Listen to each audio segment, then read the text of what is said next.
صلى الله عليه وسلم أن يقول في دعائه اللهم إني ظلمت نفسي ظلما كثيرا. ألسنا عباد الله أولى بهذا الدعاء وبهذا الوصف؟ ألسنا نخطئ بالليل والنهار؟ إن أحدنا أصبح لا يشعر بالذنوب والخطايا إلا قليلا، ولا يدرك التقصير في نفسه إلا نادرا، ولا يرى خيرا من نفسه ولا أحدا أقوم دينا منه. فوالله الذي لا إله إلا هو إن هذا لخطر عظيم. فإن كنت تدري فتلك مصيبة، وإن كنت لا تدري فالمصيبة أعظم. لذا أدعو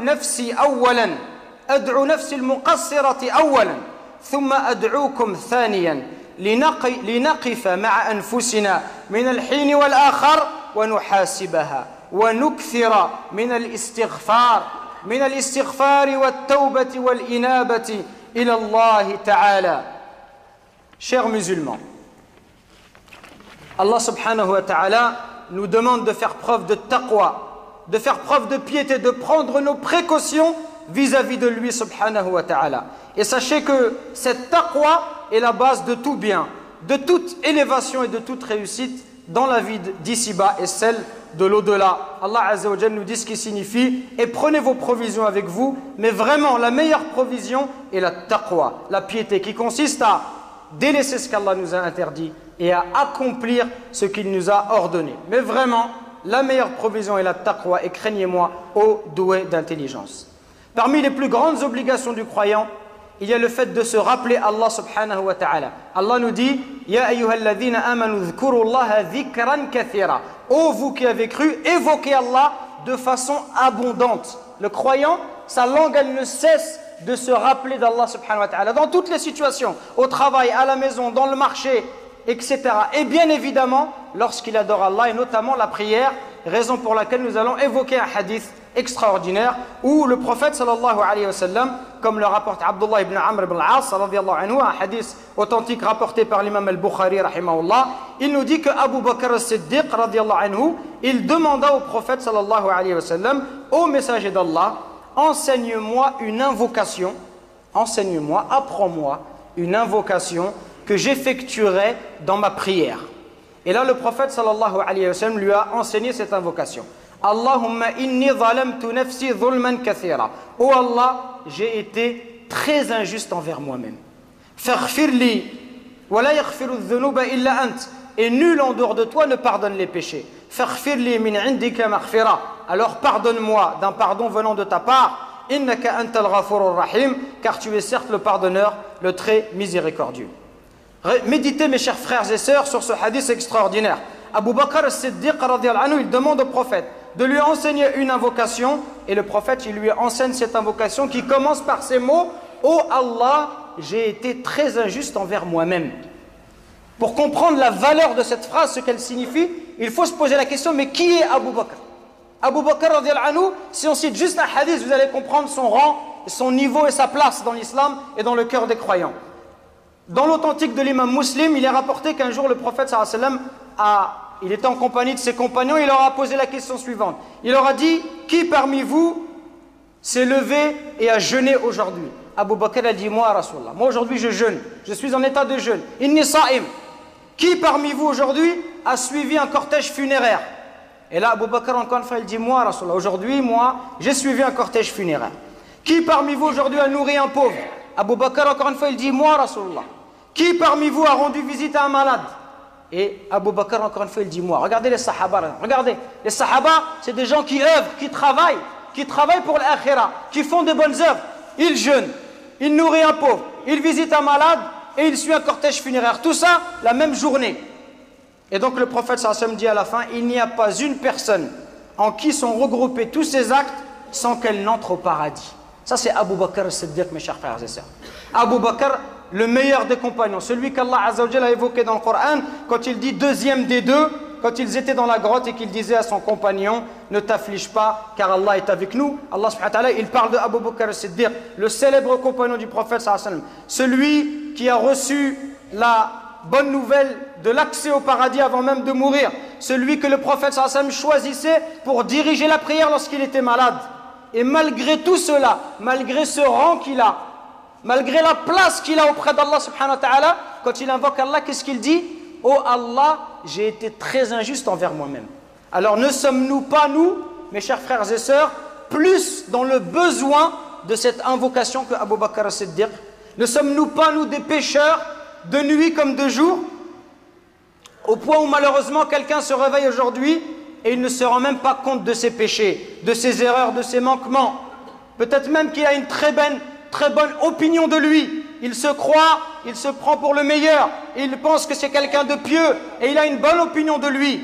Alors que Abu Bakr as-Siddiq, le véridique, qui a reçu cette appellation, cet attribut, lui il disait « Oh Allah, j'ai été très injuste envers moi-même ». Donc tout cela est un grave danger. Le fait d'avoir une bonne opinion de soi, le fait de croire que parce que je fais la prière, parce que je suis musulman, tout est acquis, que je vais aller au paradis sans problème. Alors que peut-être tu fais énormément de péchés et tu ne sais pas ce qu'il adviendra de toi. Tout cela est un grave danger, comme le dit le poète. Ainsi, si tu sais cela, c'est cela le malheur. Si tu es conscient de cela, c'est le malheur. Et si tu ne sais pas, le malheur est encore plus grand. C'est pour cela, mes chers frères et sœurs, que j'appelle ma propre âme en premier, ainsi que vous-même, à méditer, à vous arrêter un moment sur vos âmes et à les examiner, à faire votre introspection, à vous regarder en face du miroir et de vous dire qu'est-ce que je fais de ma vie? Est-ce que chaque jour qui passe, je me rapproche d'Allah ou je m'éloigne? Qu'est-ce que je fais pour mon âme? Qu'est-ce que je fais pour l'au-delà? Qu'est-ce que je fais pour la tombe? Qu'est-ce que je fais pour mes parents? Qu'est-ce que je fais pour ma communauté? Qu'est-ce que je fais pour ma ville? Qu'est-ce que je fais de bien? Et si je meurs aujourd'hui, qu'est-ce que je vais dire à Allah subhanahu wa ta'ala? ثم اعلموا رحمكم الله وفقني الله وإياكم أن الإقرار بالذنب سبيل إلى التوبة. هذا الحديث تعلمنا هذا. الإقرار بالذنب سبيل إلى التوبة وسبب للمغفرة. ففي حديث سيد الاستغفار المشهور الذي رواه البخاري فيه قوله صلى الله عليه وسلم وأبؤ لك بذنبي وأبؤ لك بذنبي هذا الإقرار بالذنب وأبؤ لك بذنبي فاغفر لي فإنه لا يغفر الذنوب إلا أنت. Ensuite, sachez mes chers frères et sœurs que ce hadith il nous enseigne quelque chose de très important. C'est quoi? C'est que si tu veux qu'Allah il te pardonne, il y a quelque chose d'indispensable que tu dois faire, c'est que tu dois reconnaître ta faute. Tu dois revenir à Allah repentant, avec des remords et en reconnaissant ta faiblesse, en reconnaissant ta faute. Et on sait que c'est dur pour l'être humain, parce que l'être humain il a du mal à reconnaître ses erreurs. Mais quand tu es en face d'Allah subhanahu wa ta'ala, quand tu lèves tes mains et tu invoques Allah subhanahu wa ta'ala, tu dois reconnaître ta faute et demander pardon à Allah. Et cela est aussi enseigné dans la meilleure formule qu'on appelle Sayyidul Istighfar, la meilleure formule pour demander pardon à Allah subhanahu wa ta'ala que le prophète nous a enseigné, alayhi salatu wa salam. Dedans il y a cette parole-là, wa abu'u laka bi dhanbi. Oh Allah, je reconnais mon erreur, faghfirli, alors pardonne-moi. Donc ça c'est quelque chose de très important. Nous devons reconnaître nos erreurs et revenir repentant à Allah. Même plus que cela encore, nous devons avoir peur de nos péchés. Peur que nos péchés soient la cause de notre perte yawm al-qiyamah. Regardez ce qu'il nous dit Ibn Mas'ud radiyallahu anhu. Kalam ra'i' yaqul radiyallahu anhu inna al-mu'mina yara dhunubahu ka'annahu fi asli jabalin yakhafu an yaqa'a alayh. هذا المؤمن كأنه في أصل جبل يخاف أن يقع عليه. هذا هو صفة المؤمن وصفة الفاجر وأن الفاجر يرى ذنوبه كذباب وقع على أنفه فقال به هكذا فطر.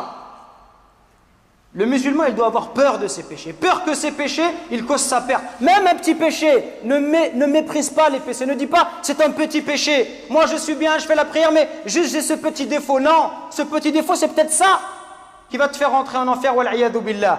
Les compagnons, ils disaient, ne regardez pas la petitesse du péché, mais regardez la grandeur de celui à qui vous avez désobéi. Ne regarde pas la petitesse du péché, mais regardez la grandeur de celui à qui vous avez désobéi. Une femme est entrée en enfer parce qu'elle a enfermé son chat. Elle l'a empêché de se nourrir. Et pour ça, elle est rentrée en enfer. Wal'iyadu billah. Afanillahu wa iyyakum. Donc le musulman il doit avoir peur de ses péchés. Ibn Mas'ud il nous dit cette phrase extraordinaire. Le croyant, il voit ses péchés comme s'il se tenait au pied d'une montagne, craignant qu'elle ne tombe sur lui. Et le pécheur, il voit ses péchés comme une mouche qui passe sous son nez et qui l'écarte d'un geste de la main. Regardez la différence. Le croyant, comment il est vis-à-vis de ses péchés? Il a peur que ce péché, c'est comme si il était en dessous d'une montagne qui est immense. Il a peur que cette montagne, elle s'écroule sur lui. Alors que le pervers, il voit ses péchés comme une petite mouche. C'est-à-dire quelque chose qui le dérange et qu'il va balayer d'un trait de la main. Barakallahu li wa lakum fil Qur'an al-azim wa nafa'ani wa iyyakum بما فيه من الآيات والذكر الحكيم أقول قولي هذا وأستغفر الله لي ولكم ولكافة المسلمين من كل ذنب فاستغفروه وتوبوا إليه إنه هو الغفور الرحيم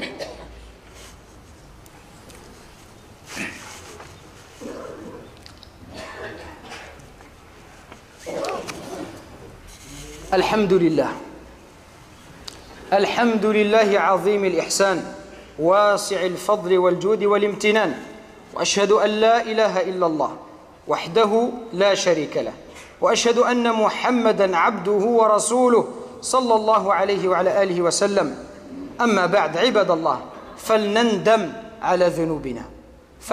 على ذنوبنا وإسرافنا في أمرنا وعلى ما فرطنا من أعمارنا فالعاقل إذا رأى من هو أكبر منه سنا قال سبقني بعبادة الله تعالى. هذا هو العاقل، يرى من هو أكبر منه يقول سبقني بعبادة الله. وإذا رأى من هو أصغر منه قال سبقته بالذنوب. هذا هو العاقل. وإذا رأى الهداة المهتدين أحبهم وسعى ليلحق بهم. وإذا رأى الضالين حمد الله ولا يشمت بهم بل يقول الحمد لله الذي عافاني مما ابتلاهم به وفضلني على كثير ممن خلق تفضيلا إذ لو شاء الله لكان مثلهم كل ذلك بفضل الله. أنت تصلي ذلك بفضل الله، فضل الله يؤتي من يشاء. تصلي تصوم تقوم بالحج بالعبادات كل ذلك بفضل الله ولو شاء الله لكنت مثلهم. فلا يترفع حتى على العصاة والمنحرفين بل يرحمهم ويشفق عليهم ويسعى بإصلاحهم مع بعض ما هم عليه من مخالفة أمر الله تعالى ورسوله صلى الله عليه وسلم. وهذا مسلك دقيق يجب أن تنتبه له. Donc mes chers frères et sœurs, pour conclure, regrettons nos péchés et nos excès pendant qu'il en est encore temps. Éprouvons du regret et des remords pour tous les péchés, toutes les désobéissances que nous avons commis, pour nos négligences face au commandement d'Allah subhanahu wa ta'ala. Et ce hadith, que si tu l'apprends et tu l'appliques et tu le prononces dans ta prière, il doit te changer. On ne doit pas simplement, mes frères et sœurs, prononcer des invocations sans en comprendre le sens des mots. Et sans comprendre que ces invocations, elles doivent nous transformer. Notamment cette invocation, elle doit, dans ton comportement avec les gens, elle doit t'enseigner l'humilité. Celui qui dit « Allahumma inni zalamtu nafsi dhulman kathira » « Oh Allah, j'étais injuste envers moi-même », il ne peut pas sortir dehors et être orgueilleux avec les gens. Il ne peut pas sortir et manquer de respect aux gens. Celui qui dit cette invocation avec un cœur présent et qui médite les mots qu'il est en train de prononcer, ça doit le transformer. Il doit être humble. Il doit souhaiter le bien pour les gens. Quand il voit quelqu'un de plus vieux, de plus âgé que lui, il doit dire « Masha'Allah, regarde ces anciens qui sont à la mosquée, ces anciens-là, ils ont commencé à adorer Allah, ils se sont prosternés, ils ont posé leur front par terre pour Allah, moi j'étais encore en train de jouer aux petites voitures. » C'est comme ça qu'il doit penser. Il doit avoir le respect pour celui qui l'a devancé dans l'obéissance à Allah subhanahu wa ta'ala. Ce respect qu'Allah il nous enseigne dans le Coran, dans cette invocation « Rabbana ighfir lana wa li ikhwanina alladhina sabaquna bil iman » Oh Allah, pardonne-moi et à ceux qui m'ont devancé dans la foi. Le croyant, il a du respect pour celui qui a adoré Allah avant lui. De la même façon, s'il est plus âgé que quelqu'un, il n'est pas orgueilleux en disant « Moi, je suis plus vieux que lui c'est un jeune, il ne connaît rien. » Non, il va dire « Moi, j'ai fait des péchés avant ce jeune homme-là. Ce jeune homme-là, il est encore innocent. Moi, j'ai déjà fait des péchés. » À chaque fois, le croyant, il se place dans une situation où il va faire preuve d'humilité. Quand il voit les gens bien guidés, il prie Allah Azza wa Jal d'être comme eux. Il les aime et il les fréquente. Quand il voit quelqu'un de pieux, quelqu'un qui connaît le Coran par cœur, quelqu'un qui a un bon comportement, il les aime et il demande à Allah d'être avec ces gens-là et il reste avec eux pour bénéficier de leur bon comportement. Et quand il voit des gens égarés, il ne fait pas preuve d'orgueil vis-à-vis d'eux. Il ne dit pas, regarde-moi cet alcoolique, regarde-moi ce bon à rien. Non, il dit, alhamdulillah, louange à toi Allah, tu ne m'as pas fait comme ces gens-là. Grâce à toi Allah, tu ne m'as pas fait comme ces gens-là. Parce que c'est grâce à Allah, ce n'est pas grâce à toi. Et parce que tu ne sais pas comment tu vas finir ta vie et tu ne sais pas comment il va finir la sienne. Peut-être qu'il est dans les bistrots aujourd'hui, il boit de l'alcool. Peut-être que demain il sera au premier rang et il va mourir en sujoud. Et peut-être que toi aujourd'hui tu es là, mais tu ne sais pas dans quelle situation et de quelle façon tu vas mourir. Donc tu dois faire preuve avec eux d'amour, de gentillesse, de miséricorde. Quand tu les vois égarés, notamment ta communauté, tu dois être triste. Tu dois faire des doigts pour eux. Dire Allah, guide-les, guide ces gens-là. Et ne pas avoir d'orgueil par rapport vis-à-vis d'eux. Même si bien évidemment tu vas détester cet acte, cette désobéissance vis-à-vis d'Allah, comme le fait de boire de l'alcool ou d'autres péchés, mais avec ces gens-là tu vas faire preuve de douceur. Et tu ne vas pas être orgueilleux, parce qu'en étant orgueilleux, tu les éloignes davantage de la voie d'Allah subhanahu wa ta'ala. Ça c'est un comportement, une attitude subtile à laquelle il faut être vigilant. واسأل الله عز وجل أن يغفر لنا ولجميع المسلمين مغفرة من عنده ويرحمنا إنه هو الغفور الرحيم. وصلوا وسلموا رعاكم الله على محمد بن عبد الله صلوات الله وسلامه عليه وأكثروا من الصلاة والسلام عليه امتثالا لأمر الله لقوله جل في علا إن الله وملائكته يصلون على النبي يا أيها الذين آمنوا صلوا عليه وسلموا تسليما اللهم صل على محمد وعلى آل محمد كما صليت على إبراهيم وعلى آل إبراهيم إنك حميد مجيد اللهم بارك على محمد وعلى آل محمد كما باركت على إبراهيم وعلى آل إبراهيم إنك حميد مجيد وارض اللهم عن الخلفاء الراشدين الأئمة المهديين أبي بكر وعمر وعثمان وعلي وارض اللهم عن الصحابة أجمعين وعن التابعين ومن تبعهم بإحسان إلى يوم الدين وعنا معهم بمنك وكرمك وإحسانك يا أكرم الأكرمين اللهم آت نفوسنا تقواها